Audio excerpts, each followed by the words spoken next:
Activity 3.6. Set up an electric circuit as shown as figure 3.2. Place the metal to be tested in the circuit between the terminals A and B as shown. Does the bulb glows? What does this indicate? हमें ये activity perform करनी है। इसमें हमको एक electric circuit को बनाना है जैसा कि फिगर में दे रखा है। उसके बाद हमें एक मेटल को रखना है जो ए और बी सर्किट है ना उनके बीच में। कोई सा भी मेटल ले सकते हो, आयरन ले सकते हो, आयरन की एक थिन शीट ले सकते हो। उसके बाद हमें उसमें से जो सर्किट है इसमें से इलेक्ट्रिसिटी को पास कराना है। अब हमें यह ऑब्जॉर्व करना है कि क्या बल्ब जलता है मेटल जब उसके बीच में रखा हुआ है। You must have seen the wires that carry current in your homes have a coating of PVC और a rubber like material. Why are electric wires coated with such substance. हमने देखा कि हमारे घर में जितनी भी वायर्स होती हैं ना इलेक्ट्रिसिटी की, उन सब के ऊपर है ना जो मेन वायर्स होती है उनके ऊपर एक प्लास्टिक की कोटिंग होती है। ये जो कोटिंग होती है ना ये PVC होती है और ये रबर लाइक सब्सटेंस भी बोल सकते हो। और ये कोटिंग होती क्यों है सब इलेक्ट्रिक वायर्स के ऊपर, क्या काम है इसका? What happens when metals strike a hard surface? Do they produce a sound? The metals that produce a sound on striking a hard surface are said to be sonorous. Can you now say why school bells are made up of metal? तो हमने जब भी देखा है अगर हमारी iron की जो नेल होती है वो भी अगर नीचे गिर जाती है ज़मीन से तो वो भी थोड़ी बहुत आवाज़ करती है। ये आवाज़ क्यों करते हैं सारे मेटल्स? क्योंकि उनके अंदर जो एक प्रॉपर्टी होती है जिसको बोलते हैं हम सोनोरस।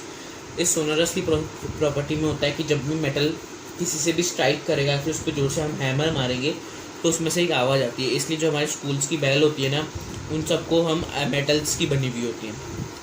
अब हमने मेटल्स के सारे टॉपिक पढ़ लिए, उनकी प्रॉपर्टी पढ़ ली। अब आता है non metal. In the previous class you have learn that there are few non metal as compare to the metal. Some example of non metals are carbon, sulphur, iodine, oxygen, hydrogen. The non-metals are either solids or gas except bromine which is a liquid. अब हम देखते हैं कि हमने previous class में भी पढ़ा है कि नॉन मेटल्स जो है मेटल्स के एकदम उल्टे होते हैं, लेकिन हमने ये भी देखा कि नॉन मेटल्स की हम अगर काउंटिंग करें तो बहुत ज़्यादा क्वांटिटी में कम होते हैं मेटल्स से। तो ऐसा क्यों होता है? और नॉन मेटल्स के गिने चुने एग्जाम्पल जैसे होता है सल्फर, आयोडीन, ऑक्सीजन, हाइड्रोजन और भी कुछ बचे होंगे थोड़े बहुत ही। जो नॉन मेटल्स होते हैं ना या तो वो सॉलिड होंगे, लिक्विड होंगे, सॉलिड या फिर गैस होंगे, लिक्विड नहीं होते नॉन मेटल्स। लेकिन ब्रोमाइन को छोड़ के, ब्रोमाइन एक ऐसा नॉन मेटल है जो कि सिर्फ लिक्विड होता है। Do non metals also have physical properties similar to the metals? Let us find out. अब मेटल्स में तो हमने देखा सोनोरस होते हैं, डक्टाइल होते हैं, मेलेबल होते हैं, तो क्या नॉन मेटल्स भी होते हैं? Activity 3.7 collect samples of carbon, gold और graphite, sulphur and iodine. Carry out the activity 3.1 and 3.6 with these non-metals to record the observation. अब इस एक्टिविटी में क्या है कि हमें कुछ नॉन मेटल्स लेने हैं जैसे कि कार्बन हो गया, कोल हो गया, ग्रेफाइट हो गया। अब हमने जो 3.6 एक्टिविटी परफॉर्म करी थी जिसमें हमने बल्ब को जलाया था जब उसके दो सर्किट के बीच में मेटल था, तो अब हमें उस मेटल की जगह नॉन मेटल रखने हैं और हमें ये ऑब्जर्व करना है कि क्या अभी भी बल्ब जलेगा जब उसमें से इलेक्ट्रिसिटी पास होगी। Compile your observation regarding metals and non metals in table 3.1। और फिर जो भी आपकी ऑब्जर्वेशन होती है कि कैसे मेटल्स होते हैं, नॉन मेटल्स कैसे होते हैं, उनकी सारी मतलब प्रोसेसेस उन दोनों में सेम होती है कि नहीं होती, तो वो 3.1 टेबल में लिखनी है। On the basis of observation recorded in table 3.1 discuss the general physical properties of metals and non metals in class. You must have concluded that we cannot group elements according to their physical properties alone as there are many expectations। हमने observation देखी ना कि metals और non metals में कैसी कैसी properties होती हैं वो हमें टेबल 3.1 में लिखनी है और उसको क्लास में डिस्कस करना है। अब जनरल जो फिजिकल प्रॉपर्टीज़ होती है ना मेटल्स और नॉन मेटल्स की, अब हमें उनको क्लास में डिस्कस करना है। हमने बहुत बार कंक्लूड करा है कि हम एक साथ मेटल्स को नॉन मेटल्स को ग्रुप ऑफ एलिमेंट्स को अकॉर्डिंग उनकी फिजिकल प्रॉपर्टीज़ के हिसाब से नहीं रख सकते अकेले, क्योंकि इनके साथ जो बहुत सारी एक्सपेक्टेशंस होती हैं।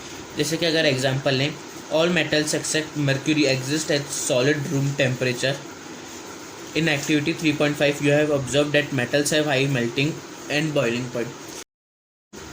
जितने भी मेटल्स होते हैं, नॉन मेटल्स होते हैं ना, उनमें जो जितने मेटल्स होते हैं सारे सॉलिड ही रहते हैं। बेसिक हमने देखा है कि आयरन हो गया वो सॉलिड है रूम टेम्परेचर पे, लेकिन मर्क्यूरी एक ऐसा पहला मेटल है जो कि रूम टेम्परेचर पे लिक्विड रहता है। एक्टिविटी 3.5 में हम देख सकते हैं उसको। You have observe that metals have high melting और बॉइलिंग पॉइंट। अब मेटल्स का हाई मेल्टिंग और बॉइलिंग पॉइंट भी होता है, हम उसको ऑब्जर्व कर सकते हैं। अगर हम किसी भी आयरन का जो कोई इंगट है या फिर आयरन की बार है, तो अगर उसको आप गैस के ऊपर रखोगे तो वो बहुत ज़्यादा टाइम लगेगी, क्योंकि उसका जो मेल्टिंग या फिर बॉइलिंग पॉइंट है ना वो बहुत ज़्यादा हाई होता है। लेकिन गैलियम और कैल्शियम को छोड़ के, क्योंकि उनका बहुत ज़्यादा लो मेल्टिंग पॉइंट होता है, ये दो ऐसे मेटल्स हैं जो कि मेल्ट हो जाते हैं। अगर हम इनको रखें एक अपन के अगर पाम पे भी रखें ना तो तभी भी मेल्ट हो जाते हैं ये। Iodine is a non metal but it is lustrous. हमने पढ़ा कि आयोडीन जो होता है ना वो एक नॉन मेटल होता है, लेकिन फिर भी ये लस्टरस होता है। Carbon is a non metal that can exist in different form, each form is called allotrope.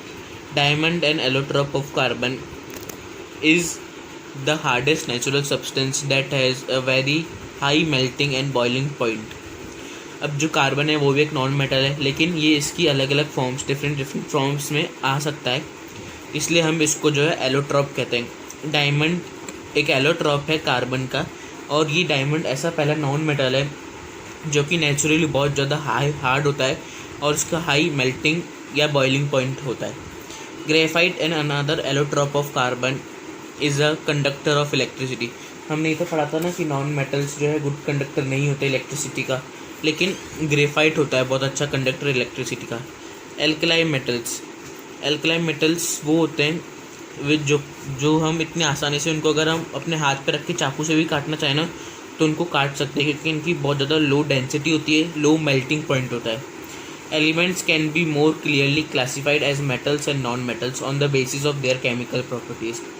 अब जितने भी एलिमेंट्स हमने पढ़े ना उनको अब अगर इजीली क्लासीफाई करना है, इजीली लर्न करना है, तो हमें उनको उनकी केमिकल प्रॉपर्टीज़ से लर्न करना पड़ेगा। वो केमिकल प्रॉपर्टी उनकी क्या क्या होती है उसके हिसाब से उनको लर्न करना पड़ेगा। Take a magnesium ribbon and some sulphur powder, burn the magnesium ribbon, collect the ash formed and dissolve them in water. हमें एक मैग्नीशियम रिबन लेनी है और सल्फर का पाउडर लेना है, फिर मैग्नीशियम रिबन को जला देना है, फिर उससे जो ऐश फॉर्म होएगी ना उसको पानी में मिला देना है और रख देना है साइड में। Test the resultant solution with both red and blue litmus paper in the product form on burning magnesium acid और बेसिस। हाँ, जो फिर हमने जो वाटर में जो मैग्नीशियम रिबन की ऐश को घोला था ना उस सॉल्यूशन को लेना है, उसको टेस्ट करना है रेड लिटमस से भी और ब्लू लिटमस से भी, तो उससे पता चल जाएगा कि वो एसिड है या फिर बेस है। अगर वो एसिड होगा तो ब्लू लिटमस को टर्न कर देगा रेड में, और अगर बेस होगा तो वो रेड को ब्लू में कन्वर्ट कर देगा। Now burn the sulphur powder, place a test tube over the burning sulphur to collect the fumes produced. अब जो हमारे पास सल्फर पाउडर भी ना उसको भी जलाना है और फिर उसको जला के डायरेक्ट ढक देना है एक टेस्ट ट्यूब से, तो क्या होगा उसकी जितनी भी फ्यूम्स होगी ना वो एक टेस्ट ट्यूब में कलेक्ट हो जाएंगी। Add some water to the above test tube and shake. Test this solution with blue and red litmus paper. फिर जो हमारे पास फ्यूम्स है ना उसके अंदर थोड़ा वाटर मिलाना है और उसको अच्छे से शेक करना है और फिर उसको भी रेड ब्लू लिटमस से टेस्ट करना है। Is this product formed on burning sulphur acid और basic, can you write equation for these reactions. तो फिर हमने जो उसको टेस्ट कराना, अब हमें बताना है कि वो एसिड है कि बेस है नेचर में, और फिर हमें इसकी इक्वेशन भी लिखनी है जो रिएक्शन फॉर्म हुई है ना। Most of non metal produced acidic oxides when dissolve in water. On the other hand, most metal give rise to basic oxide. You will learning more about these metal oxide in next section. बहुत सारे जो non metal होंगे ना जब भी वो जलाए जाएंगे या फिर कुछ भी उनके साथ रिएक्शन करेंगे तो वो एसिडिक ऑक्साइड फॉर्म करेंगे, लेकिन अगर हम दूसरी तरफ देखें मेटल्स को तो वो बेसिक ऑक्साइड को फॉर्म करेंगे।